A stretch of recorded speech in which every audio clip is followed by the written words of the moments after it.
Hi, everyone. Thank you for joining us via Zoom this afternoon and congratulations on your acceptance to Hobart and William Smith. Before we get started in our discussion about the Centennial Center for Leadership, I'd like to ask everyone to keep their microphones on mute. The session is being recorded, so we would like to limit any extra noises. If you have any questions throughout the session, you can submit them via chat feature and we will answer them later on in the session. My name is Gabby Martinez and I'm a junior at Hobart and William Smith. I'm a double major in anthropology and education and a minor in entrepreneur studies. On campus, I am a teaching fellow for anthropology as well as the civic leader of outreach for the Center of Community Engagement and Service Learning. My latest exciting news is that I was just named 2021 Newman Civic Fellow by the Campus Compact for my work in the community. In Geneva, I work in the Community Lunch Program, the Holiday Gift Program, and with the American Red Cross Blood Drive. I'm also a member of Sankofa, which is the Black Student Union, and I've participated in several of the Centennial programs, including HWS Lead Certificate Program and Summer Sandbox. I'm here today with Amy Forbes. And Amy is the director of the Centennial Center, and I've been fortunate to be involved with the center for much of my career at HWS. Amy, can we kick off the discussion by telling us a little bit more of the work that you do at HWS and why students... Oh, sorry, Gabby. You're good. Yeah, thanks for that great introduction, and great to see some folks logged on. I know this is a busy time of year, and hopefully Gabby and I can be pretty informative. Brian, who's also on the call from admissions, was a student of ours in the past, and we were just talking about what his experience was like. So between the three of us, we all should be able to provide some good information. But the Centennial Center is deeply dedicated to getting students experiences that are focused on leadership, entrepreneurship, and innovation. So we often exist outside of the classroom in something we call the co-curricular kind of space, which means that we frequently have programs designed to be flexible within your course schedule that will deepen your understanding of these three topic areas. So we have a whole menu of programs on our website, but I can tell you about a couple of the large ones, which Gabby has already touched on, a couple of them. One is our fantastic certificate program. These are for students that want to study leadership as well as develop as leaders. I'm teaching a course which Gabby is in right now. Gabby, do you want to tell them what the course has been like for you before I go on? Yeah, the course has been amazing. This is probably like my favorite class throughout the semester. And we just learn about like different types of leaderships. So like authentic leadership, but as well as just like how to be a leader and like how we can use this in the future and like in the long run and stuff like that. That's great. So she's one of 31 students we have in the class right now, and each one of them can then go on into the certificate program, which then consists of a public speaking half-credit course, which I highly recommend all college students take at some point in their career. Another requirement is something we call Leadership Applied, and these are very practical workshops that the Centennial Center puts on. And then we also ask students to attend a variety of workshops and events on campus. You need to accumulate 10 points worth of events, and that's your Leadership Applied requirement. And then the last one, and this is a really cool one, Ryan and I were just reflecting on his field work requirement, which is the last component of the certificate. That's where we ask you to take on a role on campus or in the community. We want you to take something that you're passionate about. And it's also great when you can pick something that's aligned with your career interests. So Brian interned at the admissions office last year for his field work. And then lo and behold, and this doesn't always happen, but it's really great when it does, it got him the job. Which he now has. And as he was saying to Gabby, he took a major career shift. Isn't that right, Ryan? Yeah, it was super interesting, going through the program and just being able to grow and develop as an individual, and kind of, it shapes you into who you are at that moment. And at that moment where I was with my career choice, I felt that I was able to thrive in higher education. So I was super fortunate enough to, land that internship through Leeds, and it ended up being fantastic enough to land me this position as the assistant director of admissions here at HWS. So that's a pretty cool story. So we're always glad when that kind of item can happen, especially from the certificate program. But that's a very large endeavor that the Centennial Center does. We have 160 students at this point in the certificate program, and it's a blend of academic enrichment, but very applied practical experiences is something that I think Ryan and Gabby would reflect on in their certificate experience. The other program I'll tell you about, which is a very large endeavor for us, based in and around academic principles, but very, very practical and applied. And that's our pitch contest, which is now in its 10th year, which is really hard to believe. 10 years ago, we thought it would be an extraordinary act of leadership to help students further their own products and services as undergrad students. So we launched a contest that starts in the fall semester where we collect proposals for products and services or organizations. They can be for-profit or nonprofit. And we help students write these business plans. Then we submit the proposals to a selection committee who then narrows the field down to semifinalists. Those semifinalists work with an alum mentor, which many have said to me is the best component of the program. The mentor helps them revise and strengthen their business plan, which they then resubmit to the selection committee. The selection committee narrows the field once more, and we have 4 finalists that then get a chance to pitch their idea to a large HWS audience to win $10,000 towards their product or service. So it's a 6-month experience based in academic principles. You certainly learn a lot about entrepreneurship, but it's also very hands-on and practical. I think there's something about healthy competition as you think about what it means to make progress week in and week out in and around your idea. We found that students rise to the occasion, and it really brings out the best in them. So right now, 10 years into this program, we have students that are becoming CEOs or directors of their own nonprofits as undergrads.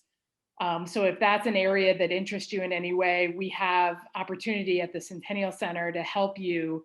And remember, most of our students have 0 experience before they come into this. Some will have minored in entrepreneurship like Gabby is, but very often a lot of our students have had no experience whatsoever when it comes to furthering a product or a service, and we teach them. And then 6 months later, we ready them to get on a very large stage. This year, we did it virtually for the first time, and there were 500 people watching the live stream of that final event. So we have a lot of alums out there now who've participated in both leads and both the pitch contest, and they're saying that the foundational components were really important to them. It helped them understand both topic areas as beginners, but the practical experience, the hands-on work of it, which I think a lot of our students who get engaged in the Centennial Center really appreciate. They were able to speak to potential employers about what they were gaining through these programs. It was more than just a bullet point on their resume.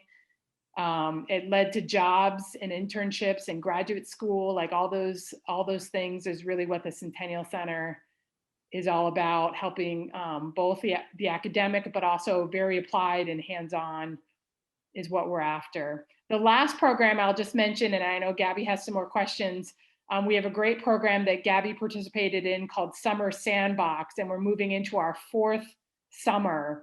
That's a 9-week immersive experience where you'd work in Geneva, and we basically pay you to start your own startup. So for students that are interested in emerging new organizations, this could be really for you. You learn a lot about entrepreneurship, of course, about furthering a product or a service, typically it's around students' passions. Oftentimes students at the end of the summer realize, boy, this is not viable, or I didn't realize how hard this was, or being my own boss is actually an awful lot of work.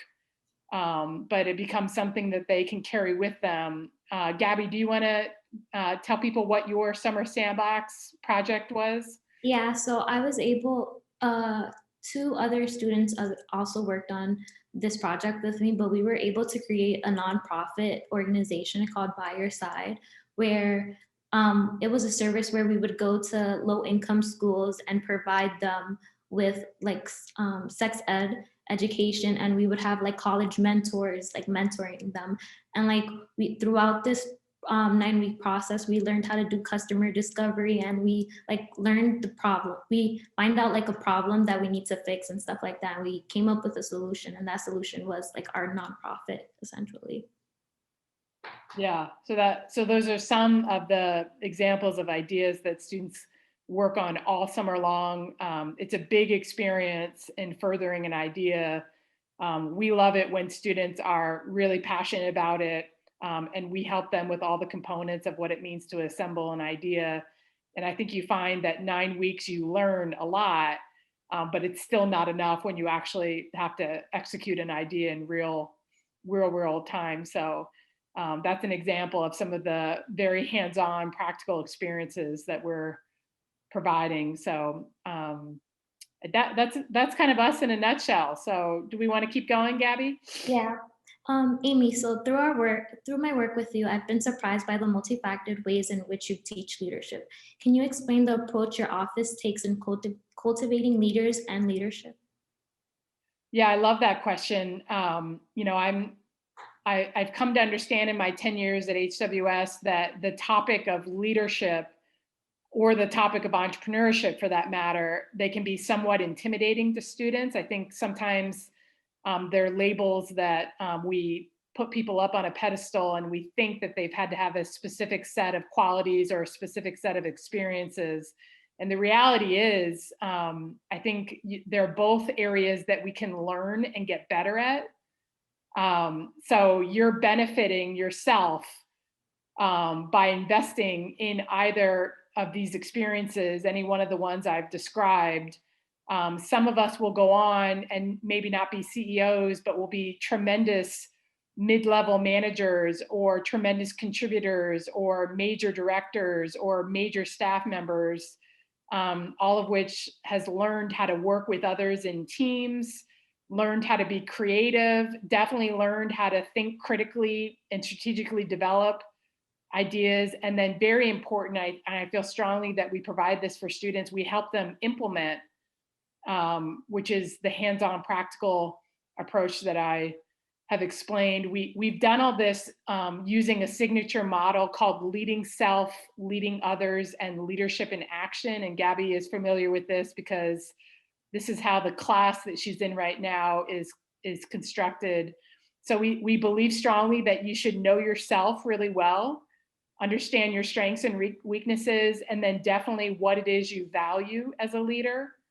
We also know that you're going to need to work with others, particularly those that are very different from you. So there's an aspect of learning how to work on a team, drawing out different perspectives, and learning how to build inclusive environments. That's the leading others. And then last, we get to this very important, how do you implement, create change, or introduce new ideas? That's the leadership in action. So it's a model that's worked for us pretty well, really flexible, and students seem to really enjoy it, but it's a very comprehensive sort of way to approach leadership. And that's sort of our philosophy. Yeah. The slogan for the Centennial Center is leadership, entrepreneurship, and innovation. Can you talk about entrepreneurship and innovation and how your office supports students in that area? Yeah, we kind of fell into that. We were deeply involved in leadership programming when I first arrived to campus, but then, like I said, we proposed this entrepreneurship contest, and we were blown away by the interest of students. I think HWS has long had the culture where they love furthering student ideas. You know, Gabby and both Ryan can probably speak towards, if you have a good idea at HWS, typically you're going to find the opportunity and support to implement. Like our winner of this year's pitch contest, you know, came to HWS and was passionate about tennis, and there was no club tennis program, and he implemented that idea. He had 30 students at his first interest meeting. Just again, an example of how quickly you can get an idea in place here. So I think our approach to entrepreneurship and innovation is that we love to see students just jump in at any point.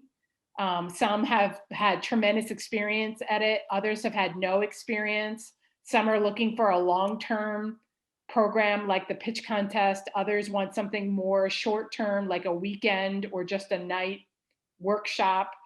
So I think we offer a variety of items with which to really challenge people. I think both areas are quite challenging. Creatively speaking, that drives a lot of our students.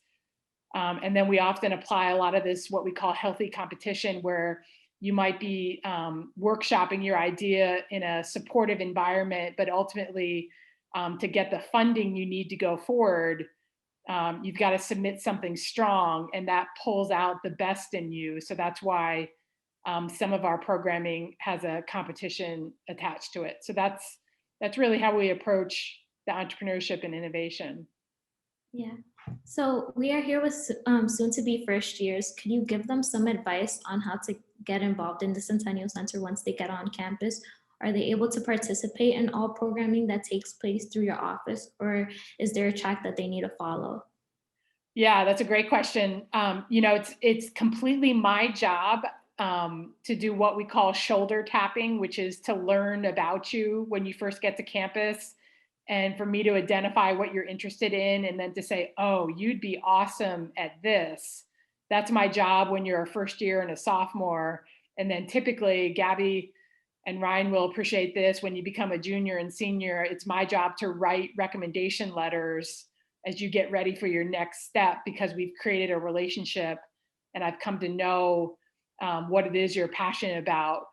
When you arrive to campus, we have what's called a campus expo, which is a large event held in the first week, typically, where all the offices, all the clubs and organizations table on the quad, which is a great evening, typically fall weather.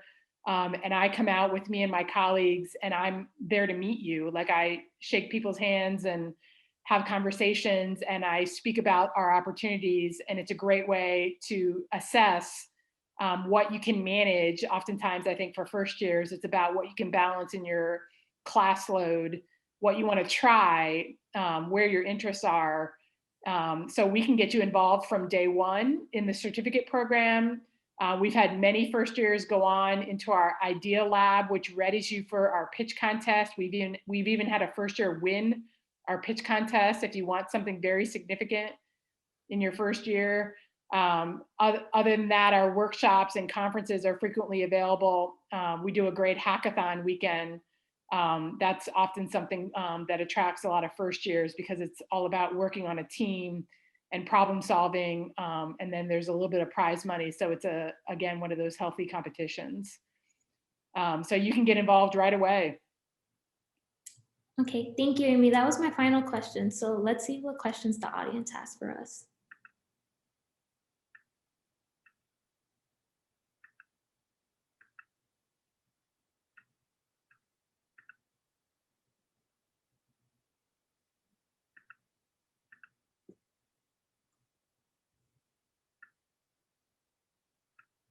We must have done such a good job, Gabby, covering everything.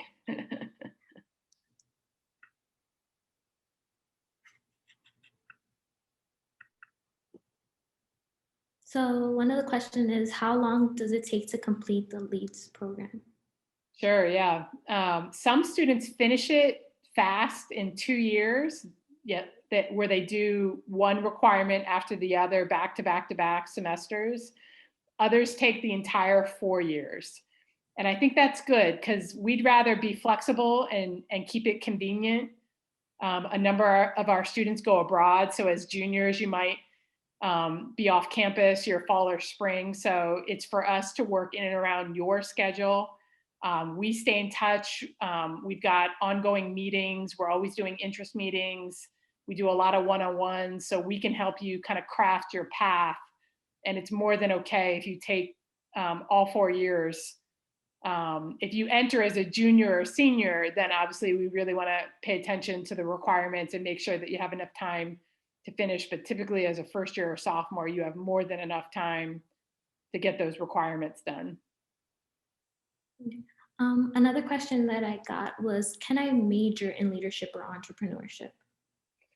That's a good question. There's no major for leadership, but I would say the curriculum is infused with large aspects of leadership, and you can discipline in an area and come away realizing that you're actually developing as a leader.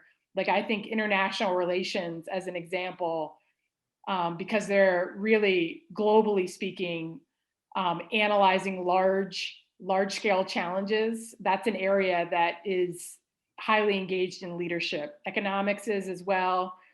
Gabby can speak to education. There are ways where these other disciplines support everything that we do in the certificate that you'd be studying as far as leadership, but it's great that you can discipline yourself somewhere else. That's great for us, because then we get these really unique groups. Each cohort that comes into the certificate usually comes from a different discipline. So you'll find that our classes are really interesting because there's so many different and unique perspectives. As far as entrepreneurship, you can minor in entrepreneurship, and that's our most popular minor on campus. We have over, I think it's close to 240 students currently in that minor. I don't know if Gabby wants to speak to what she's gaining in the entrepreneurial studies minor. Yeah, so I'm currently taking, I've learned a lot through my entrepreneurship minor, but I'm currently taking a class that I really enjoy called Social Innovation, where I'm learning more about like social enterprises and how we can connect that like back to like, to connect that back to leadership. You learn like qualities specifically that you would want to embody in like your business and stuff like that. So I've taken a lot of classes and they're really enjoyable, and like they really do connect to a lot of the leads program and like the leadership class that I'm into. Yeah. And I know Gabby has an interest in business, and that one way to gain some experiences in business. Entrepreneurship is a slightly different, where there's a focus on developing new products and new services that benefit others.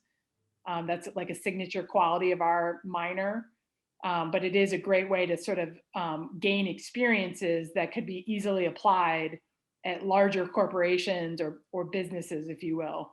Yeah, exactly. I've also like through the courses that I've taken, like through the lead certificate, but also like my entrepreneurship minor, I've learned how to problem solve so quickly. And like, I think that's a major aspect. And like, one of the qualities that I also kind of can add on to even my resume is adaptation. Like, I'm able to adapt, and it's due to like these courses that I'm taking and like the leadership classes that I'm in as well. That's great. Yeah. So this will be our last question for today's session. Do I have to get involved my first year, or can I wait until I get adjusted before getting involved? Yeah, that's a great question. And I see a lot of students do that. Like, it's a lot like transitioning, getting adjusted to classes. You have to sort of be careful about what you get too heavily involved in on some aspects. I've certainly met first years that stretch themselves a little bit thin. Gabby can probably appreciate this because you're so involved now, and you sort of learn as you go what you're most committed to and passionate about. I think I'm a believer. It's not about how much you do, but what you're passionate about and what's giving you some very applied and hands-on experiences. I know as somebody that reads resumes, it's not about the length of your list of items that you've accomplished as a college student. It's the depth of your experience. Like, what were the experiences that gave you some real world practical understanding? I think employers are especially appreciative because that's a balance with your coursework, all the disciplines that you come from. What are you doing outside of the classroom that gets you some applied or hands-on experiences? And I think Gabby is a great example of somebody that's picked roles that she's deeply committed to, and you've probably had to learn, Gabby, how to balance that, right? That probably didn't come to you right away, but now as a junior, you can manage your time, and then she also probably had to learn how to say no to some things, which I totally support students, particularly in your first year as you're getting adjusted to college. Well, that's all the time that we have today. Thank you all for joining us. If you have any further questions or you'd like to get in touch with us later in the decision-making process, we have added our emails in the chat for you to copy, or your admission counselor can also connect us. Thank you so much and best of luck on your final decision. Thank you. You're welcome. Best of luck.